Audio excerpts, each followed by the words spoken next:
అయ్యప్ప వచ్చింది. ఇదే ప్రీతేశ్వర గారు కన్యస్వామి ఇంత గొప్పగా చేయించాడు. అదే అడిగాను, నువ్వు కన్యస్వామికి ఇంత గొప్పగా చేయించింది 18 ఏళ్ళు ఇంకా ఎంత గొప్పగా చేస్తావు? ఈ అయ్యప్పలో ఉన్న ఒక విశేషం ఏమంటే, ఎలా ప్రారంభిస్తామో తెలియదు కానీ ముగింపు మాత్రం చాలా గొప్పగా ఇస్తాడు వాళ్ళు. అదే అయ్యప్పలో ఉన్నటువంటి ఒక గొప్పతనం. ఇక్కడ ఉన్న మనందరూ కూడా తిరుపతికి వెళ్తుంటాం ఎవరైనా తిరుపతికి ఒక్కసారి చేయలేమండి. ఓకే, మిమ్మల్ని తిరుపతి రా అంటారా? తిరుపతికి పోయిన వాళ్ళందరినీ ఏమంటారు? మిమ్మల్ని పేరు పెట్టి పిలుస్తారు, లేకపోతే పేరు కూడా పిలవరు. శ్రీశైలం పోయారుగా శ్రీశైలంలో శ్రీశైలం అంటారా? కానీ అయ్యప్ప స్వామి వారి తులసిమాల మెడ మీద పడగానే తన పేరుని తన భక్తుడికి ఇచ్చే ఏకైక దేవుడి ప్రపంచంలో ఎవరైనా ఉన్నారంటే,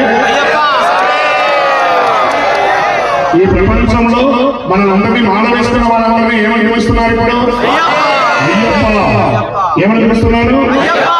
ఎవరైనా మనం బండి మీద, సైకిల్ మీద, కారు మీద, స్కూటర్ మీద పోతుంటే కూడా మాలలో లేని వాళ్ళు ఏం చెప్తున్నారు? సాంశనం. అయ్యప్ప స్వామి, అయ్యప్ప స్వామి, అయ్యప్ప స్వామి, అయ్యప్ప స్వామి, అయ్యప్ప స్వామి, అయ్యప్ప స్వామి.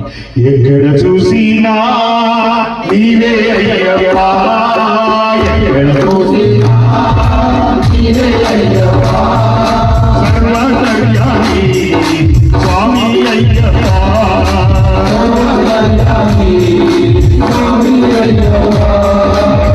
చూసినా ఇక్కడ కాదు అక్కడ కాదు, ఎన్ని రాష్ట్రాలు దేశ విదేశాలలో కూడా మాల వేసుకొని ఈ 60 రోజులు ఎక్కడ చూసినా పూజనే, ఎక్కడ చూసినా దీక్ష పడే. ఇప్పటి వరకు శబరిమలలో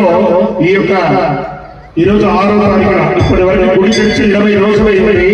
సుమారుగా ఒక 78 లక్షల మంది ఈ రోజు వరకు స్వామివారిని దర్శనం చేస్తున్నారట. ఇంకా మనమందరం భాగ్యనగరంలో ఉన్నాం, ప్రతి ఊర్లోనూ ఉన్నాం, పల్లెలో ఎక్కడ చూసినా అయ్యప్పనే. ఎక్కడ చూసినా నీవే అయ్యప్ప, ఎక్కడ చూసినా నీవే అయ్యప్ప, సర్వకర్యామి స్వామి అయ్యప్ప,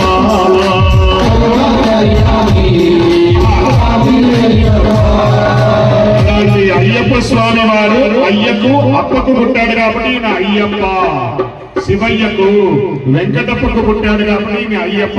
అయ్యప్ప అనేది ఒక నిక్నేమ్. మీ అబ్బాయి పేరేంటి? రేయాన్సర్. ఏమని పిలుస్తారు మీరు మామూలుగా ఇంట్లో? చిన్న, చిట్టి, నట్టి, నాని, డోలి, డప్పు, ఏమేమో అన్ని పేర్లు పిలుచుకుంటాం. అలాగే ముద్దుగా పిలుచుకునే పేరు అయ్యప్ప. ఆయన పేరేంటి?